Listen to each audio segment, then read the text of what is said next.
Welcome to Mike C. In today's video, I'm going to be doing an oil change on my 2017 Toyota 4Runner. This video is applicable for all 5th generation 4Runners from the 2010 to present 2020 model year. Okay, so first up, we're going to need a little bit more space. So let's shift over the 4Runner. A couple things you're going to need for the oil change. Obviously, we've got to have oil and an oil filter. The 4Runner uses a 0W20 viscosity oil. Brand isn't all that important, but you do want to make sure that it's a brand that is going to meet the Toyota specs. You also need a filter. I've got the Fram XG10158. I'll put a link to that in the description below. Oil pan for collecting the old oil. And then you're gonna need a socket set.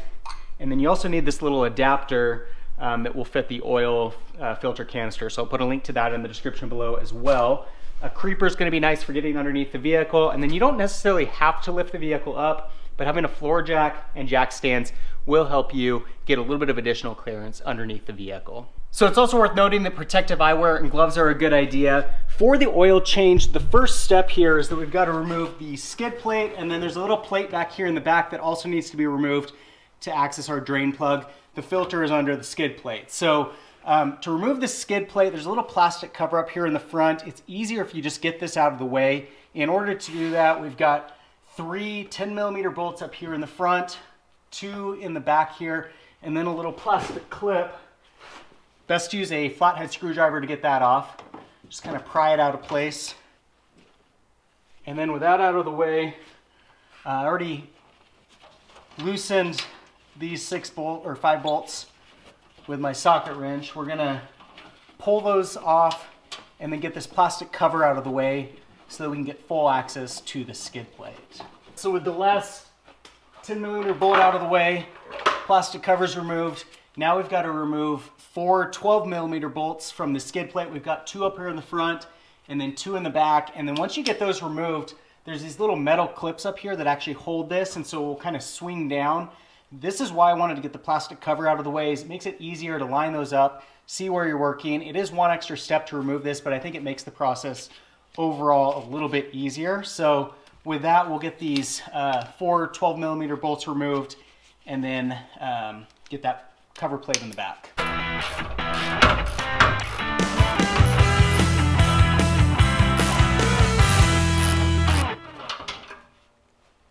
All right, so with that last bolt off, again, we've got these little metal clips in the front. We're just gonna lift these out of place, and then we can pull off this whole skid plate. Actually, it looks like we need to swing all the way down and pull off. And then while we're down here, we're gonna get this metal plate back here removed as well. In order to do that, we've got a 12mm socket and there are 2 bolts to remove. Here's a look up close at this little plate that we removed. So that gets us access to the drain plug. Filter is right here. Next, we're gonna grab our drain pan, put it underneath here, and we will start getting some oil out of the vehicle. Now, one thing that I often forget to do is to release the pressure here on my drain pan. So this guy right here is where the oil is going to enter in, but if there's no ability for the air to exit, this is going to be overwhelmed. So you want to make sure that you've got that open, slide it down under there where we're going to be removing the drain plug. To remove the drain plug, we're going to need a 14mm socket.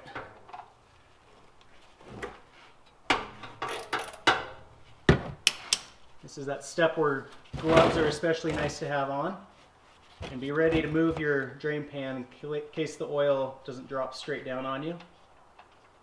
So there we go. Now we're just going to let that go ahead and drain. So while the oil is draining underneath the vehicle, we're also going to relieve some pressure up here by opening this up. If you leave that closed, you get a little bit of a vacuum going, and the oil doesn't drain entirely. So that's going to help out a lot. And then the other thing we want to do is drop the vehicle down so it's sitting completely level. If we've got the front of the vehicle raised up, it's not going to drain out all that oil, and the whole point of the oil change is to get all that dirty oil out and replace it with new. So we're going to remove those 2 jack stands, and then we'll drop it back down.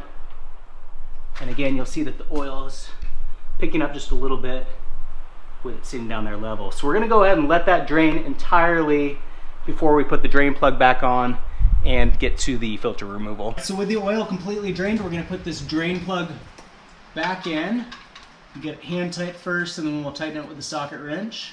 Make sure you don't over tighten this when you put it back in. Just get it nice and snug. All right, so next up we've got to remove the filter. So we're going to go ahead and pull our oil pan forward underneath that. And then I'll give you a quick look at this guy. So right here. So we're going to remove this little metal piece first, put in this little plug that drains out the filter, and then we'll use our little canister attachment to remove the whole filter. So we'll start by removing the socket off of our wrench, and we'll remove this little bottom metal piece. And you'll see we'll get a little bit of a drip when we remove that. And then with the new filter that you buy, you'll get this little plastic adapter piece here. We're just going to take this, insert into the bottom of the filter, and drain out the remaining oil.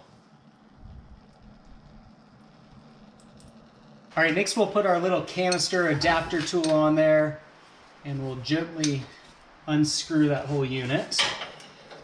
There's a chance we'll get some oil that's still residual in there once we pull this off. So you may want to be careful about how you position your oil pan and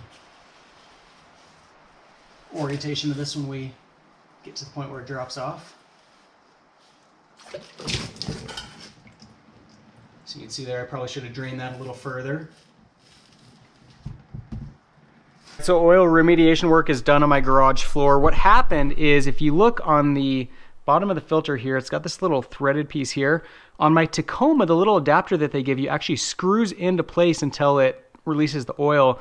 With this one, I just had to push it into place. So kind of a weird setup. In the future, I'll save the one that I get with the Tacoma so that I can use it on the 4Runner. But that's kind of what went on there. You want to make sure you drain all that oil out so that it's completely empty.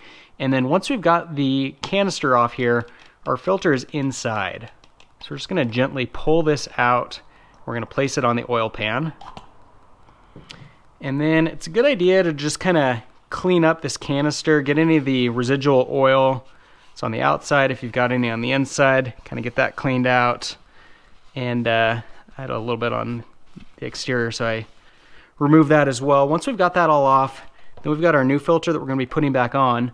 There are two little rubber gaskets that we do need to remove. So we got one right here on the bottom of this perimeter here, so we're just going to pull that off. And then we got another one on the bottom right here that we're also going to pull off. So with both of those off, then we've got two new gaskets that came with our filter that we're going to put back onto those locations. It is a good idea to rub just a little bit of oil around the perimeter of both of these rings so that we get a nice seal. So we're going to take these out. Again, put just a little bit of, actually my gloves are a little oily, so I'll just put a little bit on there. So then we'll take the small gasket and insert it right there, and then we'll actually take this little metal cap that goes on top, and we'll just hand tighten that for now. Once we get it on the bottom of the vehicle, I'll tighten it a little bit further. And then likewise, we'll rub just a little bit of oil on this gasket, and then we'll wrap it around this cover.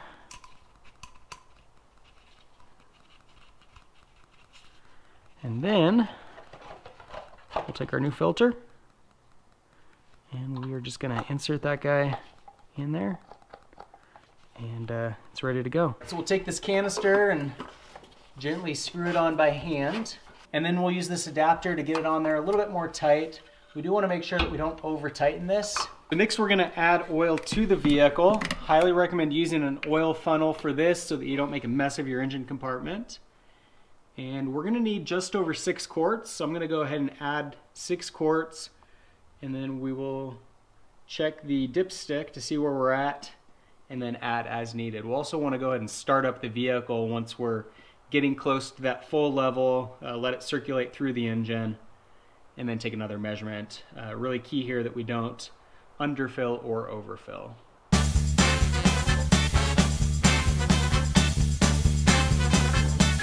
All right, so as we get close to being full, we want to take this guy off and check that oil level.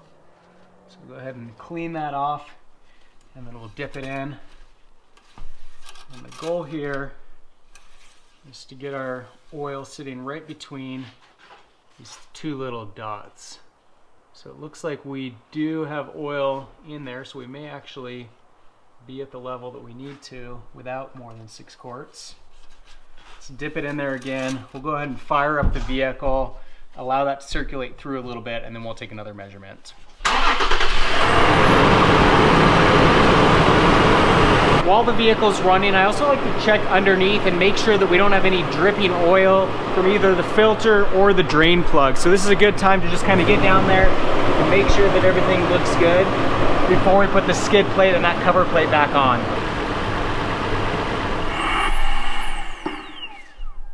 All right, so we just ran that about 30 seconds, and then we'll go ahead and clean this off again and take another measurement.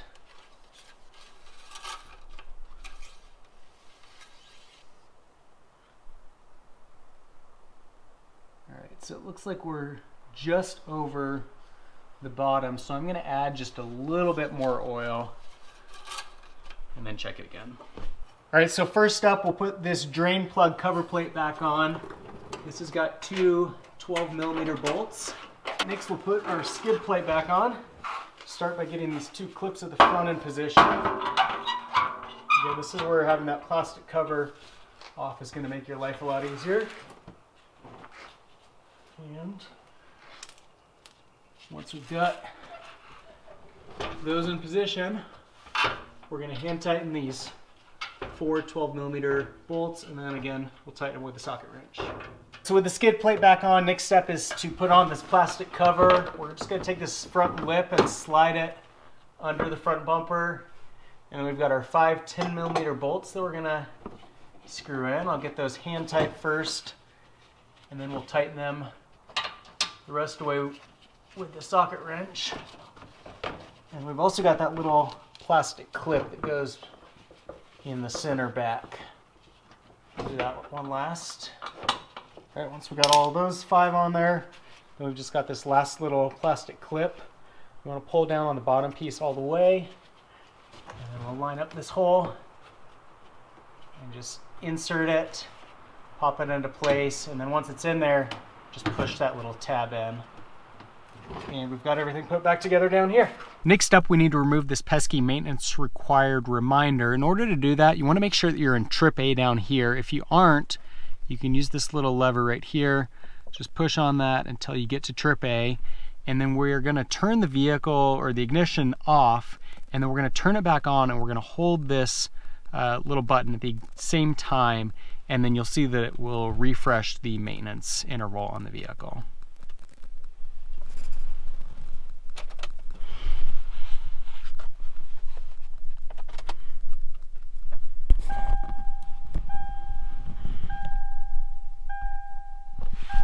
So that was a little tricky to do, but you do see that it refreshed that, and now the maintenance reminder is gone. So that's the oil change on the 5th generation 4Runner. If you have any comments or questions, leave them in the section below. If you enjoyed the video, be sure to give me a thumbs up. In the meantime, thanks for watching.